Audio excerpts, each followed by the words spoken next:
Hey guys, Pedro here to tell you about the latest from Obliviscaris, Exul, out March 24th on Season of Mist. This album has 6 tracks, 52 minutes in length, and this is the band's 4th full-length studio album.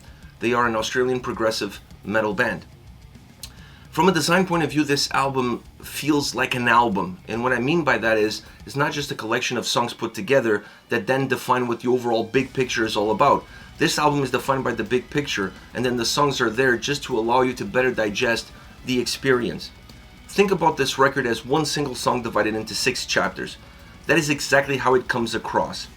The sense of fluidity, the sense of continuity that this album has, it doesn't allow you to feel like you're going from song to song. It just all becomes one track. What it does to you is it makes you lose track of time. You don't care what song you're in.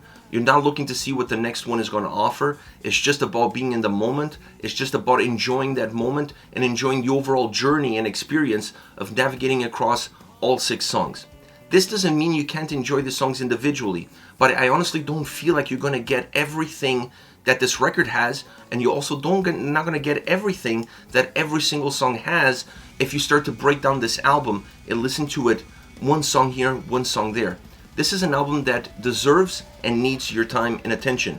You need to sit down, press play, sit back, and enjoy the ride. 6 incredible songs. Think about it, like I said, more as one track divided into 6 chapters. It's about the experience. It's about losing yourself in the moment. That is the design this album offers. Now, the sound obviously also plays into it. This is a very rich, textured, and layered sound. And it's complex, but it's not complicated. Think about this record sound-wise a little bit as an iceberg. It's easy for you to see the top of the iceberg over the surface. And if you're not a big fan of the band, or if you're not a big fan of the genre, you can really enjoy this album, and you can just take what you can from what's over the water, from what's over the surface. But if you're a fan of the band, you're a fan of the genre, and you want to dive a little bit deeper, you go underneath the water and you're almost going to find a whole new album there. And the album there is a lot bigger than what comes across the surface. By creating an album like this, they're allowing themselves to create a record, like I said, textured, layered, complex, but simple in its process, easy to digest. Very organic sounding album. It feels like they went into the studio and it was more of a jam session. Press record and let's see where we go. It's an album that has ebbs and flows constantly, not just from song to song, but within songs themselves.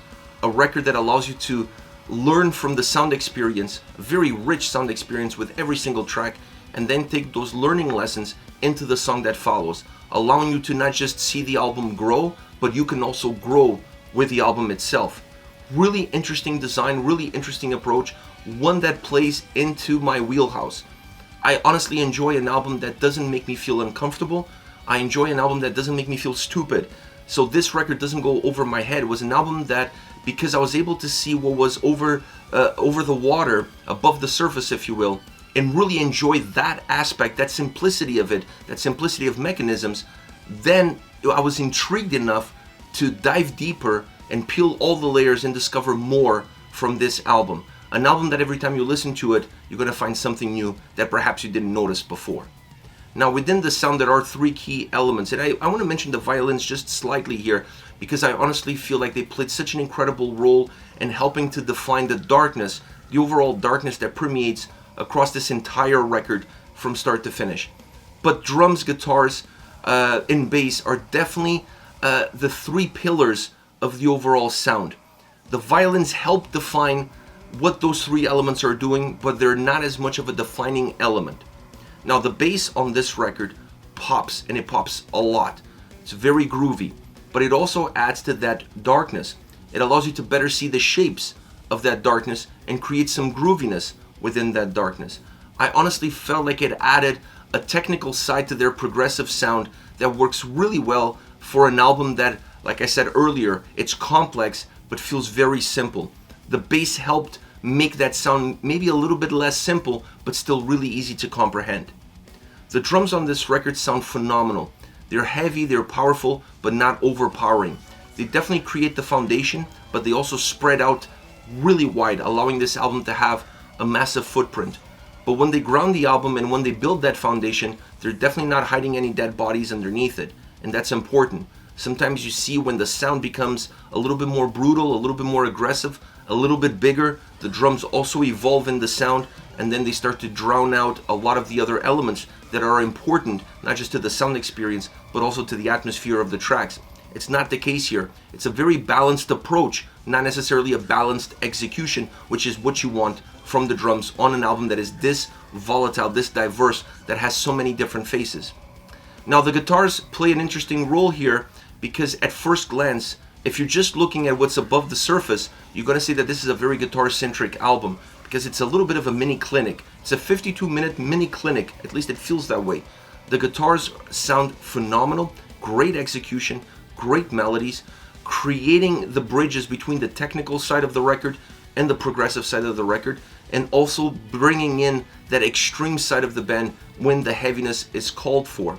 But when you take a step back and you're not focusing as directly on the guitars, you see that this album, sound-wise, it's not about just one single instrument. It's about the collection of all the band members. Everybody gets their 15 minutes of fame on this record. You're going to get the drums, you're going to get the violin, you're getting the bass, you're getting the vocalists.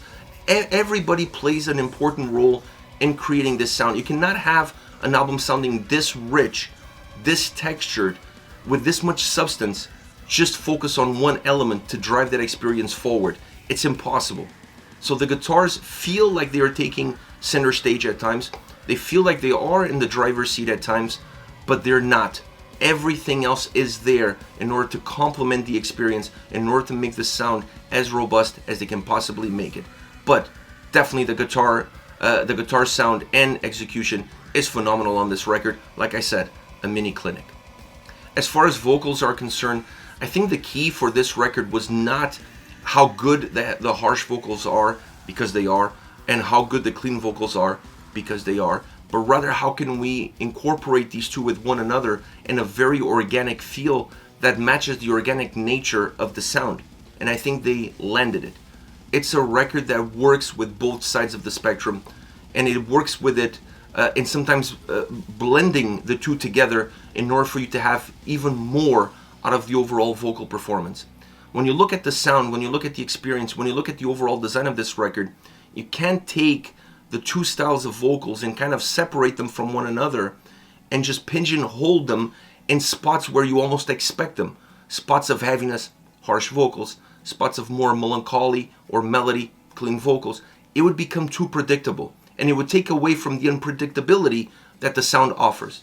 So by mixing those two a little bit better throughout the record, using one as a backup vocal to the other, creating depth, makes the sound that's already rich, richer. And it also gives value to the individualities of the vocalists, allows you to see the best of both worlds, but also see how good they are when they work as one. Now, I can't say that this is their best record to date. I leave that up to you guys. But I have to say that this is their most mature, better crafted record to date. Perhaps the album where you feel like it is an album. I mean, they've had albums like that before. It's not like they're reinventing the wheel.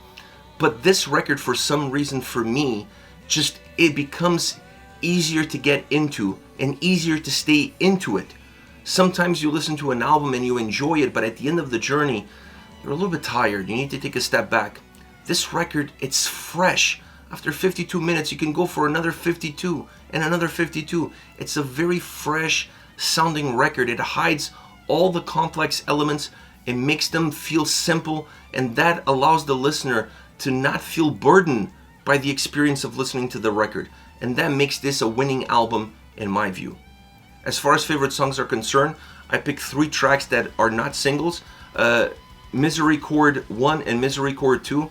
I don't think you can talk about one without the other. These 2 songs are a perfect example of why you have to listen to the album from start to finish, because they're really part 1 and part 2 of one single song, with 2 very different perspectives in them.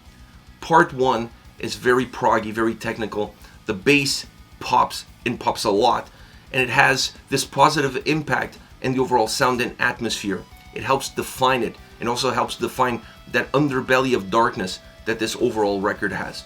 The harsh vocals define the darker side of the song, and the clean vocals emphasize a little bit more of the progressive side. But that doesn't mean that they can't cross paths, because they do, and they kind of bleed one into the other. which makes things even a little bit more noticeable, giving the right jolts, the subtle jolts that the song needs so that you don't start to feel like patterns are emerging. The violin sound is phenomenal on this track. The guitars are exceptional. A song that gives every musician a chance to spread their wings. This track is really a collective of all the pieces that makes Obliviscaris in a sound point of view, if you will, but also vocally as well. So it's a very complete song. It's a song that almost becomes the explanation, or at least a synopsis of what the entire album is all about, and allowing them to have that ability to move their wings or let loose a little bit makes this a much bigger track. The sound on this track is rich, it's big, it's pompous, it has volume to it, but it has that organic experience that the whole album has, perhaps better defined in this single track. Now there is a little bit of an interlude built into the song, a very jazzy, proggy interlude, and I thought that was really interesting because it was kind of the start of the downwards turn towards the end of the song. At the end of the song, the track bleeds into part 2, and then part 2 is a much different track. Part 1 was bombastic, over the top, meaty, if you will, musically and vocally. The second part, 2/3, is an instrumental, atmospheric track. Now, the atmospheric instrumental side of the track, it's interesting because it's not linear. It starts off with strings and piano, really bringing to life the overall darkness that this album has, creating that nice underbelly, but allowing that underbelly to be shown. And then you see the drums, bass, and guitars coming in. The song creates more volume, becomes bigger, becomes heavier, and then it moves into a third phase of the instrumental part of the song where the two previous parts kind of blend with one another. Then the vocals come in the last third, starting off with the harsh vocals. It makes sense. The song musically evolved, it grew, it got bigger, it got heavier. So starting off with the harsh vocals is the perfect sequence to that. But then the harsh vocals start to fade out into the background, and the clean vocals start to take the lead, using the harsh vocals as backing vocals to that incredible clean vocal performance that allows you to feel like this song now is moving into a much different arena. And then the song finishes off with a very symphonic, epic sound and experience. So it's an interesting track in terms of how it's built, in terms of what it offers, but I think it's even more interesting when you put part 1 and part 2 together. It really defines itself across both songs. You're going to take learning experiences from one that allow you to better understand the other. Last but not least, Suspyre, super heavy and proggy, consistently heavy and proggy, and that doesn't mean that there aren't some pockets that you feel like the song comes down a little bit more symphonic, a little bit more stripped down. You need those in a 10-minute song. If the song was brutal and proggy from start to finish, it would become overbearing for the listener. It would become a little bit too much of a good thing. So creating those pockets allows you to better digest the track and allows you to better navigate through the track. But when you get to the end of the song and you look back at what was left behind, all you can really remember is how heavy, how proggy overall the song is.